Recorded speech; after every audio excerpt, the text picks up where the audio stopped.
Hello and welcome back, students. Very good afternoon. And here's Anna Madam with the last and final part of nationalism in India. I hope you must have enjoyed the previous two videos. और आज का video का सब topic है civil disobedience movement. शुरू करने से पहले एक छोटा सा विचार। सब्र की सवारी वो सवारी होती है, ध्यान दीजिएगा, सब्र की सवारी वो सवारी होती है जो कभी भी किसी के न कदमों में गिरने देती है न नज़रों में गिरने देती है। सब्र मीन्स पेशेंस, और यही पेशेंस गांधी जी को किसी ने आगे झुकने नहीं दिया और गिरने नहीं दिया, और आंदोलन पे आंदोलन वो करते चले गए। और ये फाइनल दी एंड आंदोलन होने जा रहा है जिसने वास्तव में, कहते ना, सब्र का फल मीठा होता है, और मीठा हुआ कि आज़ादी मिली।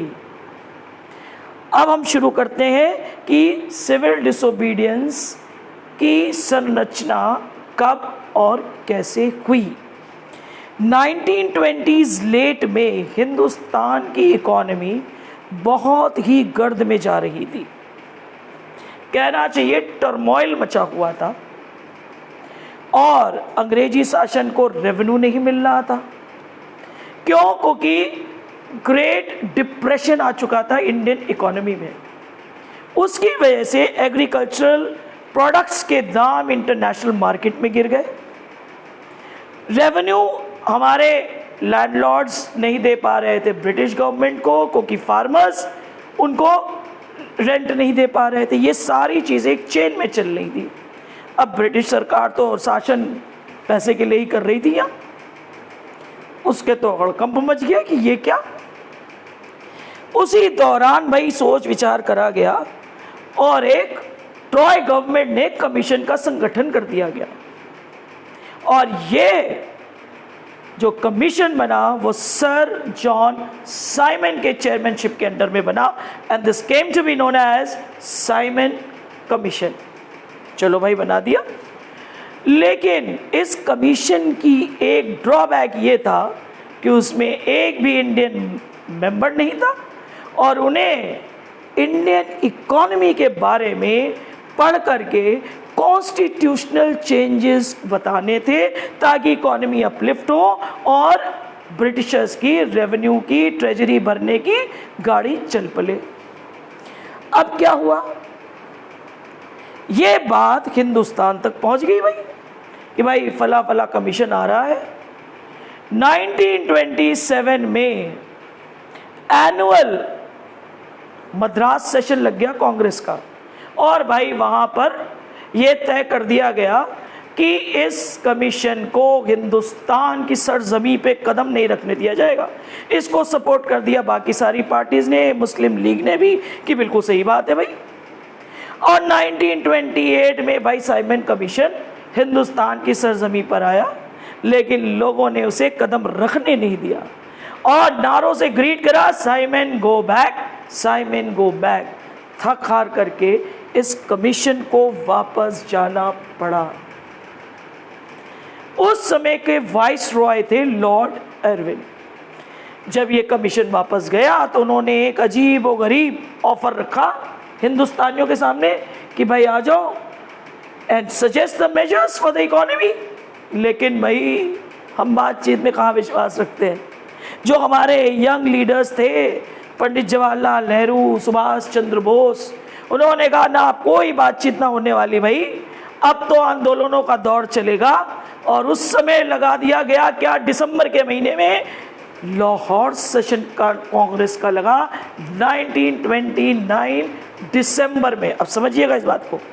उस समय नेहरू जी ने ज़बरदस्त ऐलान कर दिया, क्योंकि उनके ही चेयरमैनशिप में ये सेशन लगा हुआ था। उन्होंने क्या कहा, January 26, 1930 we will celebrated as independence day, और हिंदुस्तान में पूर्ण स्वराज की घोषणा कर दी। दिसंबर 1929 को यह घोषणा होती है कि जनवरी 26, 1930 इंडिपेंडेंस डे मनाया जाएगा। अब गांधी जी के तो होश फाख्ता, इतना बड़ा ऐलान, दो आंदोलनों का वैसे ही विफल हो चुके थे। तो अब गांधी जी ने कहा something very wide and large, और वो लार्ज था CDM, सिविल डिसोबीडियंस मूवमेंट। यहाँ से इसका गठन, संगठन और विचारधारा आई। अब इसमें क्या हुआ भाई, सिविल डिसोबीडियंस का मतलब मैं बता दूं ब्रेकिंग ऑफ लॉज, उसको कहते हैं सिविल डिसोबीडियंस। अब गांधी जी ने पहला लॉ तोड़ने का सोचा, सॉल्ट लॉ। सॉल्ट टैक्स जो है वो इसलिए उसको लिया गया। अब ये जो आंदोलन चला 31 जनवरी 1930 गांधी जी ने एक लॉर्ड एरविन को लेटर लिखा और उसमें 11 डिमांड्स थी। Demand pertaining to all the strata of the society, हर व्यक्ति, इंडस्ट्रियलिस्ट, प्रेजेंट्स, अमीर गरीब, सबके लिए कुछ ना कुछ था उसमें। बट एक सबसे अहम डिमांड थी अबॉलिशन ऑफ सॉल्ट टैक्स, ये अहम था उसमें। अब मुद्दा उठता है कि नमक क्यों लिया गया। 2-3 बातें मैं बता दूं। नमक is consumed by rich and poor equally. दूसरी चीज, देश में नमक बन रहा हमारे ही पानी से और उस पर भी टैक्स। ये गांधी जी को थोड़ा सा अखरी सी बात, और इसीलिए नमक लिया गया कि हर आदमी इस आंदोलन को अपना आंदोलन समझे और इस आंदोलन को जन सैलाब में बदल दे, और वही हुआ। लेटर जो गया था उसमें अल्टीमेटम दिया गया था कि 11 मार्च तक आपको वक्त दिया जाता है, अगर आप मेरी डिमांड्स नहीं मानेंगे तो ये आंदोलन लग जाएगा। और लॉर्ड एरविन तो मानने में इंटरेस्टेड थे नहीं, क्योंकि उनकी राउंड टेबल कॉन्फ्रेंस आपने मना कर दी थी, तो वो क्यों कहना माने भाई, मना हो गई और आंदोलन साहब लॉन्च हो गया। 11 मार्च को गांधी जी साबरमती आश्रम से 78 अपने फॉलोअर्स के साथ 240 मील की दूरी, जो कि एक डांडी विलेज है, वहाँ पर जाने के लिए तैयार हो गए और आंदोलन जारी हुआ। रोज वो 10 मील चलते, जिस गांव में भी रात होती वो वहाँ बैठते, लोगों से बातचीत करते, और लोग जुड़ते चले गए और एक कारवां तैयार हो गया। 6 अप्रैल 1930 को गांधी जी ने डांडी एक कोस्टल विलेज में पहुंच करके पानी को उबाल के नमक बना दिया, and salt law was violated. Salt law violate कर दिया, और ये होते ही लोगों ने चौकीदारी टैक्स मना कर दिया, जगह जगह लॉस टूटने लगे, फॉरेस्ट लॉ, मतलब फिर वही वायलेंस वाला तमाशा शुरू। उधर अब्दुल गफ्फार खान जो कि राइट हैंड थे गांधी जी के, उनको उठा के जेल में डाल दिया गया, तो पेशावर में अलग वायलेंस शुरू हो गई। अप्रैल के महीने में गांधी जी को खुद जेल के अंदर डाल दिया गया भड़काने के उसमें। अब ये तो तमाशे फिर शुरू हो गए। 5 मार्च 1931 को गांधी जी ने एक पैक्ट करा एरविन के साथ, और ये कहलाया Gandhi Irwin pact, and the movement was suspended. उसमें lakhs of people were behind the bars also. अब गांधी जी को ये सब देख करके इसको सस्पेंड करना पड़ा। चलो भाई, ये तो ख़त्म हुआ। एंड गांधी जी सेड कि मुझे राउंड टेबल कॉन्फ्रेंस करनी है, तो उसने कहा आप आ जाइए इंग्लैंड। दिसंबर के महीने में गांधी जी इंग्लैंड जाते हैं राउंड टेबल कॉन्फ्रेंस के लिए, लेकिन कोई निष्कर्ष नहीं, कुछ नहीं फल निकला। और उनके आते ही उन्होंने क्या देखा, सीन ही पलटा हुआ था। पंडित नेहरू जेल में, कांग्रेस इलीगल, उसकी मीटिंग, डिमॉन्स्ट्रेशन सब इलीगल डिक्लेयर्ड। गांधी जी बड़े पीड़ित हुए और उन्होंने डिसाइड करा 1932 में इस मूवमेंट को दोबारा लॉन्च करने के लिए, लेकिन दोबारा इसका स्वरूप बदल गया। अब देखिएगा कि मैं क्या बताती हूँ। जब ये दोबारा लॉन्च हुआ मूवमेंट 1932 में, Jats of Uttar Pradesh and Patidars of Gujarat नहीं गए। क्यों? क्योंकि जब वो पहली बार गए थे वो अपने फ़ायदे के लिए गए थे कि गांधी जी हमारा रेवेन्यू टैक्स जो गवर्नमेंट को देते हैं वो माफ़ करा देंगे, लेकिन वो वही नहीं। तो इस बार दोबारा जाने में वो थोड़े से ठंडे थे कि मुझे नहीं जाना, वहाँ होता तो कुछ है नहीं, फ़ायदे तो मिलते नहीं। फिर गरीब फार्मर्स की बात आई, वो बेचारे इसलिए गए थे कि गांधी जी हमारी बात करके फार्मर्स से हमारा जो पुराना कर्जा है, रेंट है, माफ़ करा देंगे। अब अमीरों को देखकर गांधी जी ने इन गरीबों की बात ही नहीं करी क्योंकि वो नाराज़ हो जाएंगे। तो उस बार उन्होंने कहा गांधी जी हमें तो तवज्जो देते नहीं, तो वो भी नहीं गए। फिर आई बात इंडस्ट्रियलिस्ट की। इंडस्ट्रियलिस्ट जब वर्ल्ड वॉर चल रहा था तो उन्होंने इंपोर्ट बंद हो गया था, काफ़ी अपनी पैर जमा लिए, तो बढ़िया उनका कारोबार चल रहा था। और गांधी जी को उन्होंने खूब फाइनेंस भी करा, पैसे वैसे देने का काम इंडस्ट्रियलिस्ट ही कर रहे थे कि भाई मूवमेंट होंगे तो फ़ायदा होगा। और जब राउंड टेबल कॉन्फ्रेंस में जब वो गांधी जी गए और बैरंग लौट आए, कुछ ना हुआ, तो उन्हें पता चल गया कि भाई अब तो मार तोड़ होनी है। उन्होंने तो एक IICC भी बनाई थी 1920 में, और एक बनाया था उन्होंने चेम्बर FICCI 1927 में, इंडस्ट्रियलिस्ट की बात कर रही हूँ। और हमारे दो लीडिंग उस समय के जो बिजनेसमैन थे वो थे क्या, पुरुषोत्तम ठाकुर दास एंड GD बिरला। आप जो दो बातें मैंने बताई उसका फुल फॉर्म आप मुझे बताएंगे। तो अब उन्होंने कहा अब तो दंगे फसाद होंगे, छोड़ो, अब काम धंधा तो वैसे ही बंद होगा। वो चाह रहे थे कि इंपोर्ट बंद हो जाए, ड्यूटी लग जाए, लेकिन कुछ ना हुआ। अब हमारे इंडस्ट्रियलिस्ट वर्कर्स क्यों नहीं गए?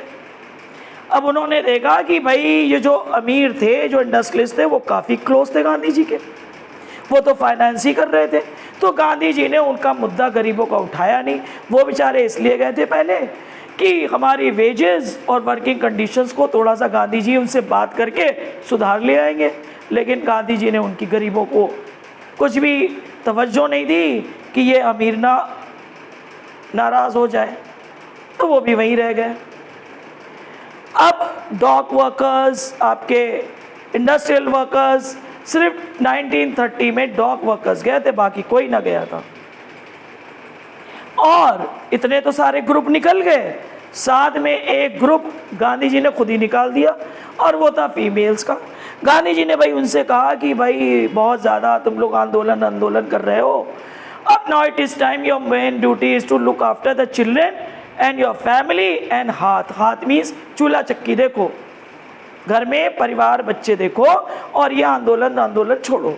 तो वो एक बड़ा तबका वो निकल गया। फिर दो और थी जिन्होंने सिविल डिसोबीडियंस पे लिमिट लगाई। एक तो था हमारा क्या, दलित समाज, जिनको तो इजाज़त ही नहीं थी किसी आंदोलन का हिस्सा होना। क्यों? क्योंकि अगर वो हिस्से में आ जाते तो पता चला सनातनी दिन भर नहा रहे होते, क्योंकि वो अनटचेबल। गांधी जी ने बहुत समझाने की कोशिश करी कि कोई भी काम छोटा नहीं होता। उन्होंने अपने बाथरूम टॉयलेट को भी खुद साफ करा, ये डिग्निटी ऑफ लेबर करने के लिए, लेकिन सनातनी धर्म सुनने को तैयार नहीं। तो उनको वो अपने आप को ऑर्गेनाइज करने लगे, और उनकी अगुवाई में आ गए कौन, BR अम्बेडकर। और डिप्रेस्ड क्लास ऑर्गेनाइज करके उनको बता दिया डिप्रेस्ड क्लास, और उन्होंने कहा कि हमें तो अलग इलेक्टोरल चाहिए। 1930 में ये बात हुई, और अंग्रेजी शासन ने मोहर लगा दी, ठीक है भाई, हैव अ सेपरेट इलेक्टोरेट, यानी अपना इलेक्शन खुद ही करा लो। अब ये बात देख गांधी जी तो परेशान, क्योंकि ये तो हिंदुस्तान की विभाजन की बात हो गई, और वो चाहते नहीं थे कि विभाजन हो। और उसी समय Gandhi ji fast unto death, अनशन पे बैठ गए। अंबेडकर को साहब को जिद छोड़नी पड़ी, और 1932 में पूना पैक्ट हुआ, जो कि गांधी जी और अंबेडकर जी में पैक्ट बना। और ये तभी रिजर्व सीट्स दी गई उनको, एजुकेशन में, नौकरियों में, पढ़ाई, सब जगह इलेक्टोरल में, सब जगह रिजर्व सीट्स कर दी गई, ना कि अलग इलेक्टोरल दिया गया। इसीलिए रिजर्वेशन चलता है ये ST/SCs का। तो एक तो तबका ये निकल गया। फिर आया मुस्लिम्स का। अगर आपको याद हो, खिलाफत के साथ नॉन कोऑपरेशन चला था और वो बीच में ही मूवमेंट रुक गया था, तो उनको भी कोई फ़ायदा नहीं पहुंचा था। तो मुस्लिम जी बड़े ठंडे नरम से गरम से थे कि जाए ना जाए, तो वो भी एक तबका निकल गया। और जब दलित्स को रिजर्वेशन दिया गया तो उनके मुस्लिम लीग के लीडर मोहम्मद अली जिन्ना, उन्होंने कहा हम मुस्लिम्स को भी आप रिजर्वेशन दीजिए। लेकिन जो हिंदू महासभा के उस समय के जो थे वो थे क्या, एम.आर. जायकर, उन्होंने कहा नहीं देंगे। और मुस्लिम्स का कहना था कि Congress was dominated by the Hindus, वो हिंदू हिंदू करते हैं, सारे हिंदू हैं, हम लोग माइनॉरिटी में, हमारा कल्चर ख़त्म हो रहा है, हमारी आइडेंटिटी ख़त्म हो रही है। लेकिन कोई सुनवाई नहीं हुई और 1934 तक इस मूवमेंट का अपना एक मोमेंटम ख़त्म हो गया, ख़त्म। अब क्या करा जाए भाई? अब ये हुआ कि लोगों में जागरूकता लाओ, और आपकी लास्ट यूनिट चल रही है कलेक्टिव बिलोंगिंगनेस, कि उससे लोगों में एकता की भावना पैदा करी जाए। हिस्ट्री ले लो, फोक ले लो, सॉन्ग ले लो, आइकन्स ले लो, किसी भी तरीके से जज्बातों के साथ खेला जाए, उनके जज्बात जगाए जाएं ताकि वो अपने देश के लिए मर मिटने को तैयार हों। अब ये रास्ता अपनाया गया और सफल भी हुआ। और पहली चीज़ इमेज से हुई, और हमारी इमेज बनाई गई भारत माता की।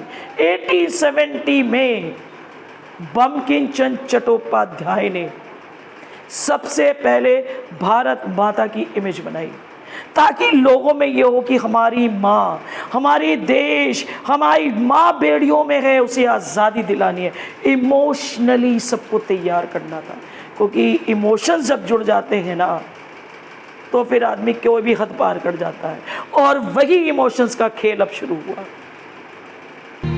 उन्होंने वंदे मातरम भी लिखा, जो कि किताब आनंद मठ में करा गया, और स्वदेशी मूवमेंट में बढ़ चढ़ के गाया गया। वंदे मातरम के नारे लगे, सुजलाम सुफलाम मलयज शीतलाम, सस्य श्यामला मातरम वंदे मातरम। और ये नारों ने से गूंज उठा हिंदुस्तान। और उसी समय रविंद्रनाथ टैगोर ने एक और भारत माता की इमेज बनाई, and that was the image of aesthetic. Aesthetic मतलब होता है एक साध्वी की इमेज, साधु की इमेज, जो एक पायस, काम, compose, quite, divine, Holi, anything, all the divine looking. और लोग एक धार्मिक उसमें डाल दिए गए, क्योंकि हिंदुस्तान में तो सुपरस्टिशन का तो आज भी बोलबाला है। फिर क्या था, चल पड़ी गाड़ी और स्वदेशी मूवमेंट हुआ। स्वदेशी मूवमेंट के बारे में मैं आगे बताऊंगी आपको। अब हमारा ये तो हो गया इमेज क्रिएट करी। अब आया ज़माना फोकलोर। फोकलोर में क्या था कि कहा जाता है ना, आत्मा तो हमारी गाँवों में बसती है। तो जो वहाँ के लोकल सिंगर्स, फोक गीत, पोइट्री, राइम्स, बैलेड्स, वो कलेक्ट होने लगे। और नॉर्दर्न इंडिया में कलेक्ट करा, इस कार्य का बीड़ा उठाया रविंद्रनाथ टैगोर साहब ने।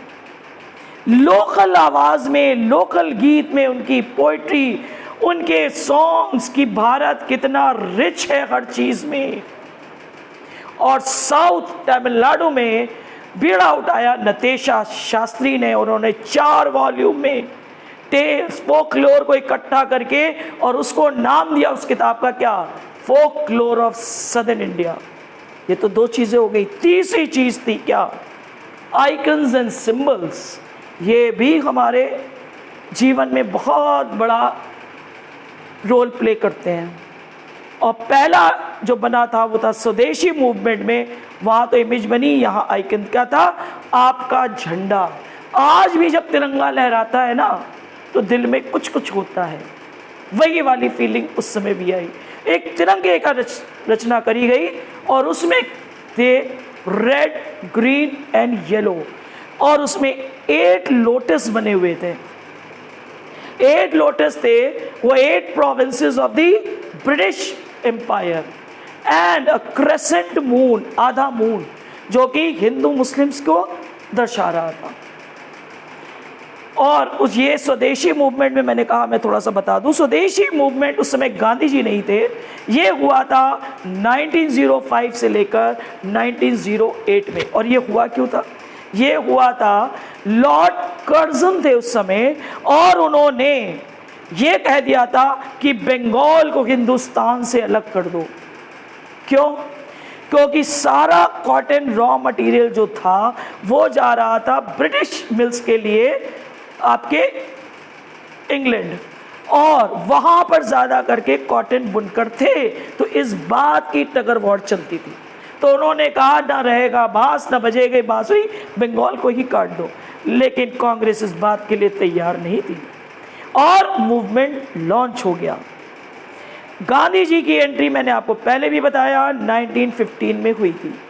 अब दूसरा जो आइकन बना वो था स्वदेशी के बाद बना कौन सा?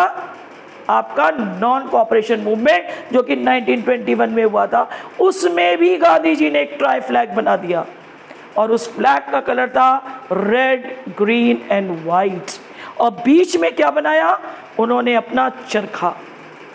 गांधी जी चरखे के साथ ही जाने जाते हैं, और उसका मतलब था सेल्फ हेल्प, अपनी मदद खुद करो और चलते रहो चरखे की तरह, घुमा दो समय का पहिया। और घूम गया समय का पहिया और बदल दी हिंदुस्तान की किस्मत। ऐसा पहिया घुमाया गांधी जी ने कि वो घूमते घूमते उसी पहिए में बिठा के विदेशी छोड़ दिया, विदेशी ताकतों को, और हमारा समय भी पलट गया। अब चौथी चीज आई, री इंटरप्रिटेशन ऑफ हिस्ट्री, यानी इतिहास के पन्नों को दोबारा लोगों तक पहुंचाना। क्योंकि अभी तक हम लोग इतिहास भूल चुके थे अपना। हमें इमेज दिखाई जा रही थी कि इतना दबा कुचला, प्रिमिटिव, बैकवर्ड, अपने आप को हम रूल नहीं कर पाते, विदेशी आकर के हमें रूल कर रहे हैं, हम इतने गए गुजरे हैं, we are just copy cats, हमें कुछ नहीं आता। और लोग इसी में ही जी रहे थे 200 साल से। इस मिथ, इस विचार के विपरीत जाकर के इतिहास को, हमारे ग्लोरियस अचीवमेंट्स को, पन्नों को पलटा जाने लगा। उस पर जो परत मोटी थी ना, उसे साफ किया गया और इतिहास निकला ये क्या कि हमारे हिंदुस्तान में क्या नहीं था। Art, literature, culture, science, mathematics, religion, law, trade, commerce, क्या नहीं था। छोटी सी बात है, ये बताइए चोरी किसके यहाँ होती है? अमीरों के घर में या गरीबों के घर में? नेचुरली जवाब होगा अमीरों के घर में। तो ये अंग्रेज 200 साल से यहाँ क्या कर रहे थे? क्या कर रहे थे? आप खुद सोचिए। जब हम अमीर होंगे तभी तो ये 200 साल से यहाँ बैठे हुए थे। सोचने की बात थी। और वही चीज लोगों को समझाया गया। एंड कहते हैं ना, सब्र का फल मीठा, और मेहनत करने वालों की कभी हार नहीं होती, और हार नहीं हुई। We all were united, we fought, and ultimately अंग्रेजी शासन pack your bags and leave, और जाना पड़ा, और हो गया हिंदुस्तान की बल्ले बल्ले, और जीत गए हम।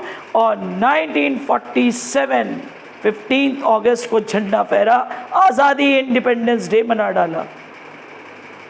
और हमारा जो ये 26 जनवरी जो हम बनाते हैं, इसकी तो हमने आपको बताया ना कि 1929 में 26 जनवरी 1950 ऑलरेडी बता दिया गया था कि सेलिब्रेट होगा।